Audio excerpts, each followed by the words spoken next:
नमस्कार। हम पढ़ रहे हैं दृष्टि the vision NTA UGC net JRF का हिंदी साहित्य है यह, और यह नवीनतम परीक्षा प्रणाली पर आधारित है। चतुर्थ संस्करण है, बिल्कुल ये नया है। इसमें हमने कल पढ़ा था हिंदी भाषा और उसका विकास, अध्याय 1 है ये, और उसमें हमने पढ़ा था भारतीय आर्य भाषाएं और हिंदी भाषा, प्राचीन भारतीय आर्य भाषाएं। आज हम पढ़ेंगे पाली मध्यकालीन आर्य भाषा की प्रथम अवस्था। पाली मध्यकालीन आर्य भाषा की प्रथम अवस्था है। पाली शब्द की उत्पत्ति के संदर्भ में विद्वानों में मतभेद है। पल्ली से पाली शब्द की व्युत्पत्ति हुई है। पल्ली का अर्थ है ग्राम। इस प्रकार पाली का अर्थ होगा ग्रामीण भाषा। कुछ विद्वान पल्ली को प्राकृत का तद्भव रूप मानते हैं। उनके अनुसार प्राकृत से पहले पाइल तथा अंत में पाली हुआ। पाली शब्द की उत्पत्ति पाटली अर्थात पाटलिपुत्र से भी मानी जाती है। इस संदर्भ में पाली का अर्थ हुआ मगध की भाषा। कुछ विद्वज्जन पाली को पाठ का रूपांतरित शब्द मानते हैं। पाली शब्द का एक संबंध पंक्ति से माना गया है। बुद्ध वचनों में जो पंक्तियां प्रयुक्त की गई हैं उन्हें भी पाली कहा जाता है। कुछ विद्वान पाली को बौद्ध साहित्य को पालने वाली या रक्षा करने वाली भाषा मानते हैं।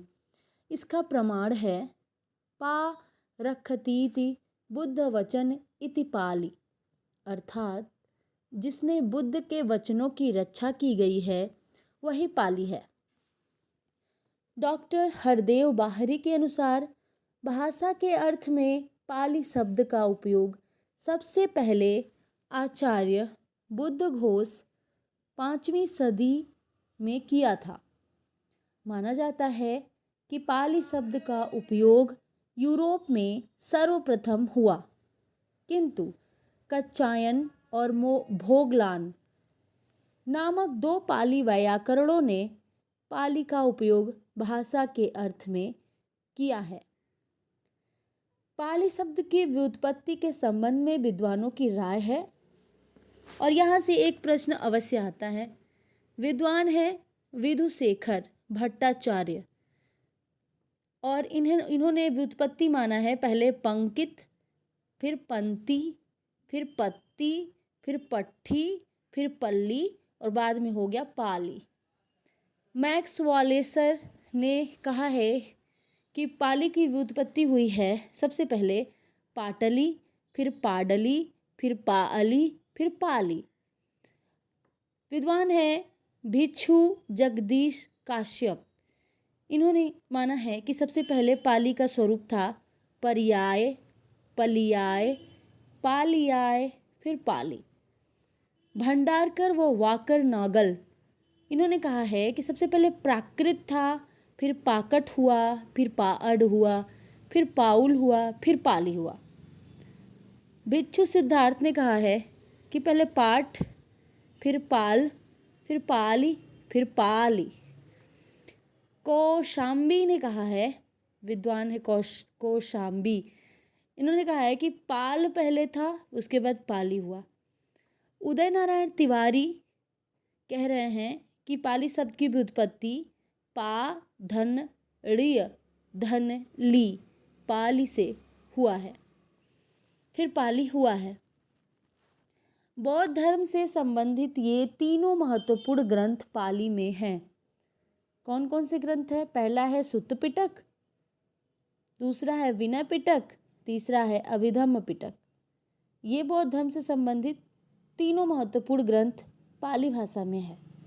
सुत्त पिटक में बुद्ध के उपदेशों का संग्रह है यह सुत्त पिटक। इसके अंतर्गत 5 निकाय आते हैं। पहला है खुद्दक निकाय, दूसरा दीघ निकाय, तीसरा मध्यम निकाय, चौथा संयुक्त निकाय और 5वां अंगुत्तर निकाय। इस प्रकार सुत्त पिटक के अंतर्गत 5 निकाय आते हैं। दूसरा है ग्रंथ विनय पिटक। इसमें संघ संचालन के लिए दी गई शिक्षाओं का संकलन है। यह विनय पिटक संघ संचालन के लिए दी गई शिक्षाओं का संकलन है। विनय पिटक में निम्न ग्रंथ है: महावग्ग, चुल्लवग्ग, पाचितीय, पराजिक और परिवार। विनय पिटक में कौन ग्रंथ है? महावग्ग, चुल्लवग्ग, पाचितीय, चौथा पराजिक और पांचवा परिवार। तीसरा महत्वपूर्ण ग्रंथ है पाली अभिधम्म पिटक में धर्मों का विशद और दार्शनिक विश्लेषण किया गया है। और प्रश्न ऐसे भी आता है कि अभिधम्म पिटक की विषय वस्तु क्या है? तो धर्मों का विशद और दार्शनिक विश्लेषण किया गया है। विनय पिटक में संघ संचालन के लिए दी गई शिक्षाओं का संकलन है। सुत्त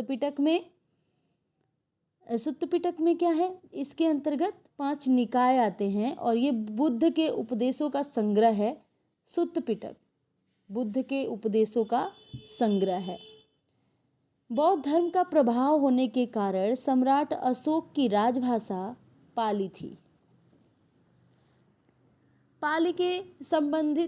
पाली से संबंधित महत्वपूर्ण ग्रंथ, यहाँ से भी एक प्रश्न आता है, तो ये हमारे लिए महत्वपूर्ण है।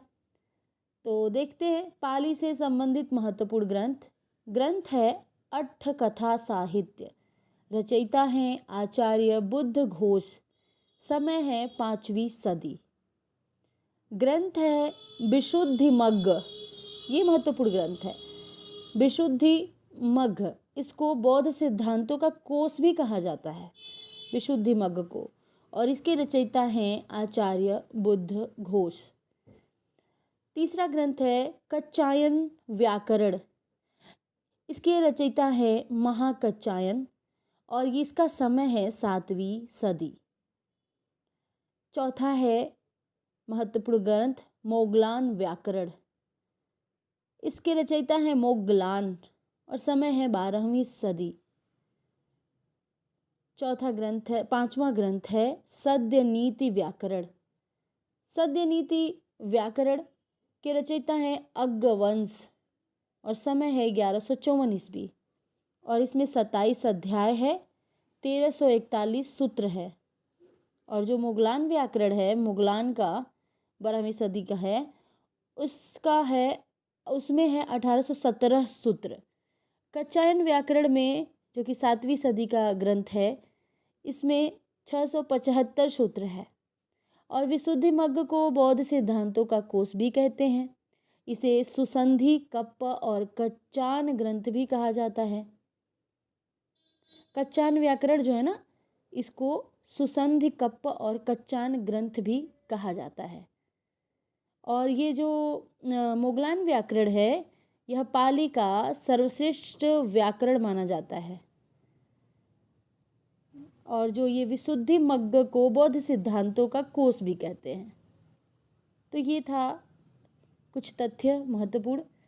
अब देखते हैं पाली की विशेषताएं। ध्वनि संरचना संबंधी विशेषताएं। कच्चायन के अनुसार पाली में 41 ध्वनियां हैं, जिनमें 8 स्वर तथा 33 व्यंजन हैं। इससे पूर्व हम लोगों ने वैदिक भाषा में जो 52 ध्वनियाँ पढ़ा था, 13 स्वर और 39 व्यंजन, और हरदेव बाहरी ने 14 स्वर माना था। और यहाँ पर उसके बाद पाली आता है, तो पाली में 41 ध्वनियाँ हैं, जिनमें 8 स्वर तथा 33 व्यंजन है। 8 स्वर तथा 33 व्यंजन पाली में है। कुल मिलाकर 41 ध्वनियाँ हैं। मोगलान के अनुसार पाली में ध्वनियों की संख्या 43 है, जिनमें 10 स्वर तथा 33 व्यंजन है। यहाँ मोगलान आया है, मोगलान व्याकरण लिखा है मोगलान ने, और यह पाली का सर्वश्रेष्ठ व्याकरण माना जाता है, मोगलान व्याकरण को।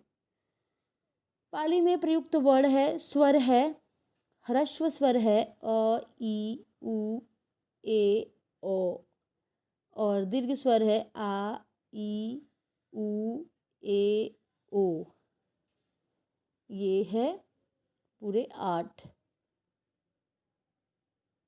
10 स्वर है यहाँ तो, और जिनमें 8 स्वर तथा 33 व्यंजन, जिनमें 10 स्वर तथा 33 व्यंजन है। हाँ, मुगलान के अनुसार ये दिया हुआ है यहाँ पर चार्ट। इसमें 43 व्यंजन, 43 ध्वनियों की संख्या है, जिनमें 10 स्वर तथा 33 व्यंजन है। और स्वर है अ, ई, उ, ए, ओ। दीर्घ स्वर है आ, ई, उ, ए, ओ। ये 5 5 10 हो गए मुगलान के अनुसार। और 33 व्यंजन है, तो व्यंजन में देखते हैं क, ख, ग, घ, अंग, च, छ, ज, झ, इय, ट, ठ, ड, ढ, ड़, त, थ, द, ध, न, प, फ, ब, भ, म, य, र, ल, व, और एक स है। मतलब कि यहाँ पर पाली में सिर्फ दंत स है, और ह और अंग है, अंग भी है। तो इस प्रकार से यहाँ पे कुछ नोट दिया है कि संस्कृत के री और ली पाली में समाप्त हो गए हैं। मतलब पाली भाषा में री और ली नहीं आता है। और तालव्य स और मूर्धन्य स का दंत स हो गया है। और शिष्य अगर लिखना होगा तो शिष्यो लिखेंगे, मतलब स रहेगा जो दंत स रहेगा। एक ही स है पाली में, वो है दंत स। तालव्य स और मूर्धन्य स नहीं होता है। और संयुक्त व्यंजनों में भी अत्यधिक परिवर्तन हुए हैं, क्योंकि संस्कृत की जटिलता का एक बड़ा कारण यही है। सरलीकरण के प्रयासों में संयुक्त व्यंजनों का रूप परिवर्तन होना स्वाभाविक ही था। पाली की व्याकरणिक संरचना देख लेते हैं। पाली में संस्कृत के नपुंसक लिंग का लोप होने लगा। पाली में संस्कृत के द्विवचन का भी लोप होने लगा। अधिकतर व्यंजनांत प्रातिपदिक स्वरांत होने लगे। इस प्रक्रिया में अंतिम हलंत व्यंजन हटने लगा या उसमें स्वर जोड़ा जाने लगा। यथा जगत है हलंत वाला, तो उसका जग हो गया। राजन है हलंत वाला, उसका राज हो गया। चल है हलंत वाला, उसका चल हो गया। विभक्तियों और परसर्गों की जटिलता को दूर करने का प्रयास अन्य तरीकों से भी हुआ। अब आए हम पेज नंबर 6 में। यहाँ पे है पाली की क्रिया से। पाली की क्रिया रचना से ही हिंदी में प्रयुक्त होने वाली क्रियाओं का विकास होना प्रारंभ हो गया था।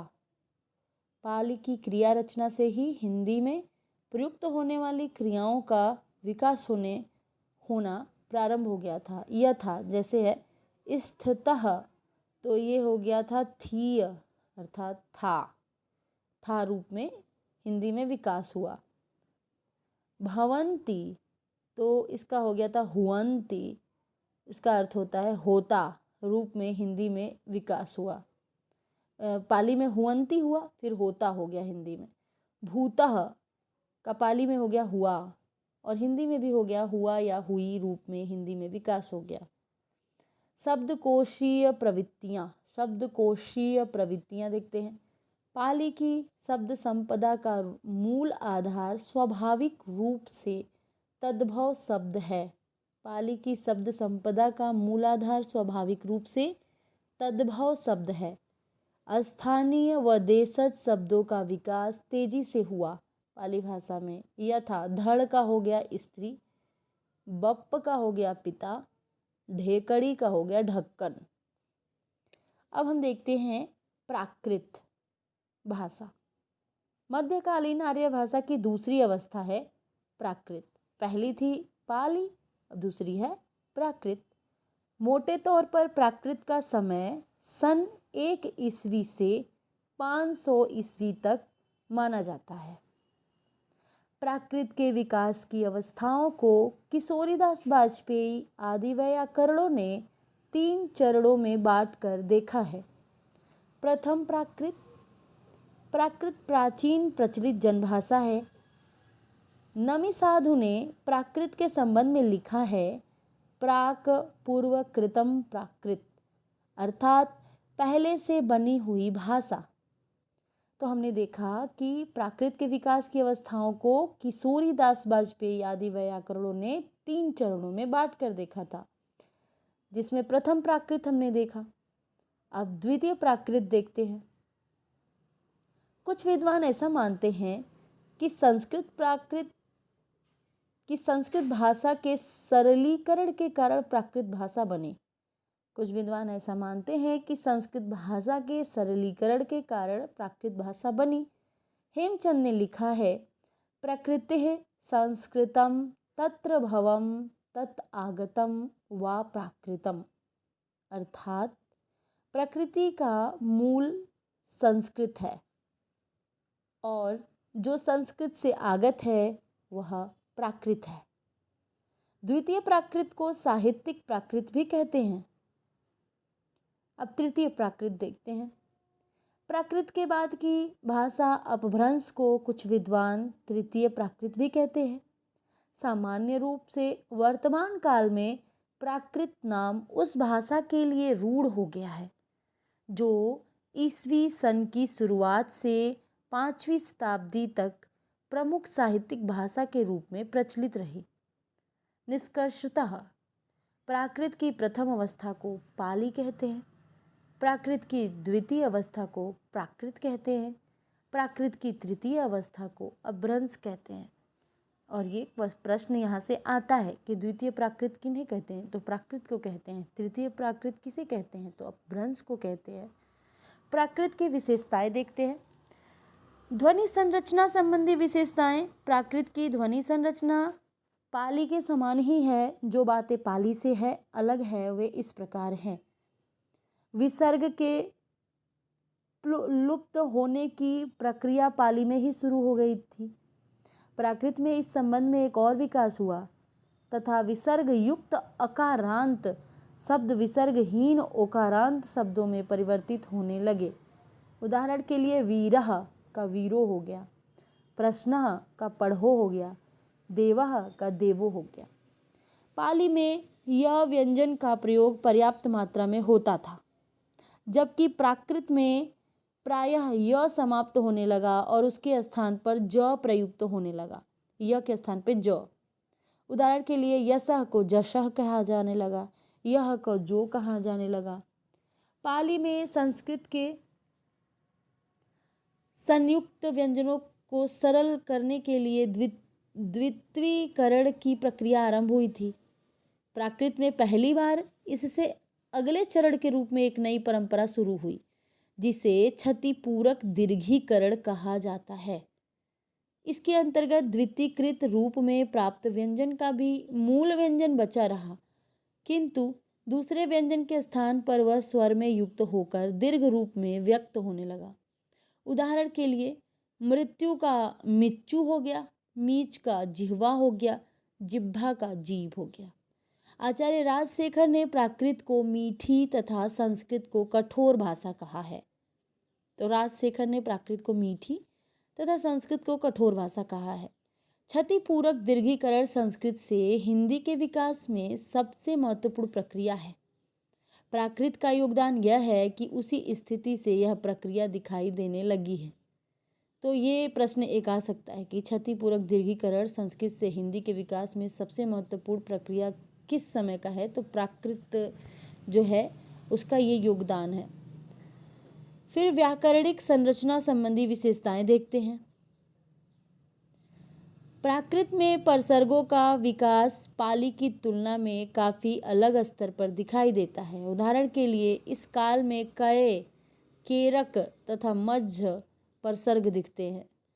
प्राकृत में कय, केरक तथा मध्य परसर्ग दिखते हैं जो आगे चलकर का, के, की संबंध वाला और में के रूप में विकसित हुए। कय, केरक, मध्य ये का, के, की के रूप में और में के रूप में विकसित हुए थे। प्राकृत की शब्दकोशीय प्रवृत्तियाँ। प्राकृत की शब्दकोशीय प्रवृत्तियाँ। शब्दकोशीय प्रवृत्तियों के स्तर पर जो मूल विशेषता इस काल में दिखती है वह यह है कि संस्कृत के सरलीकरण की प्रक्रिया में जो शब्द परिवर्तित हुए थे उनमें पुनः तत्समीकरण की प्रवृत्ति शुरू हुई। ऐसा इसलिए करना पड़ा कि संस्कृत से सरल किए गए कई शब्दों को ध्वनि साम्य के कारण अन्य शब्दों से अलग करना मुश्किल हो गया। शब्दों के पुनर्तत्समीकरण की यह प्रवृत्ति अपभ्रंश में काफ़ी अधिक मात्रा में दिखाई देती है। उदाहरण के लिए उचित और उदित दोनों शब्द सरल होकर उयित हो गए, अतः अर्थ के स्पष्टीकरण के लिए पुनः तत्समीकरण करना पड़ा। इसी प्रकार अति से अई हो गया था और निरर्थक होने के कारण इसे पुनः परिवर्तित करके अति करना पड़ा। प्राकृत के भेदों को लेकर विद्वानों की राय। विद्वान है भरत मुनि, ग्रंथ है नाट्यशास्त्र। प्राकृत के भेद किए हैं। मुख्य प्राकृत इसके अंतर्गत है मागधी, अवंतिजा, प्राच्या, शूरसेनी या शौरसेनी, अर्धमागधी, बाहलिक, दाक्षिणात्य जिसे महाराष्ट्री कहते हैं, और ये मुख्य प्राकृत किए हैं। और दूसरा किए हैं भेद गौड़ विभाषा। इसमें आता है साबरी, आभीरी, चांडाली, सचरी, द्राविड़ी, उदरजा, बनेचरी। ये भरत मुनि ने प्राकृत के भेद किए हैं और भरत मुनि का ग्रंथ का नाम है नाट्यशास्त्र। वररुचि, इनका ग्रंथ का नाम है प्राकृत प्रकाश और प्राकृत के भेद किए हैं ये शौरसेनी प्राकृत, महाराष्ट्री प्राकृत, मागधी प्राकृत, पैसाची प्राकृत। 1 2 3 4 किए भेद। हेमचंद्र प्राकृत व्याकरण को आरसी अर्थात अर्धमागधी और चूलिका पैशाची अपभ्रंश कहे हैं। तो जो चूलिका पैशाची को दंडी ने भूत भाषा कहा है। यहाँ पे नोट करके स्टार लगा के दिया है कि हेमचंद ने तो आरसी अर्धमागधी और चूलिका पैशाची और अपभ्रंश ये 3 भाग किए हैं। प्राकृत के भेद 3 भेद किए हैं। आरसी अर्थात अर्धमागधी, आरसी उन्होंने अर्धमागधी को कहा है हेमचंद्र ने, और चूलिका पैशाची और अपभ्रंश ये 3 भेद है प्राकृत के हेमचंद द्वारा। और यहाँ पे एक और दिया है स्टार लगा के कि चूलिका पैशाची को दंडी ने भूत भाषा कहा है, और ये प्रश्न आता भी है। और भी है हेमचंद्र को प्राकृत का पाणिनि कहा जाता है। ये तो मोस्ट इम्पॉर्टेंट। हेमचंद्र को प्राकृत का पाणिनि कहा जाता है। अब तीसरी अवस्था है अपभ्रंश, उसको हम पढ़ेंगे दूसरे वीडियो में। धन्यवाद।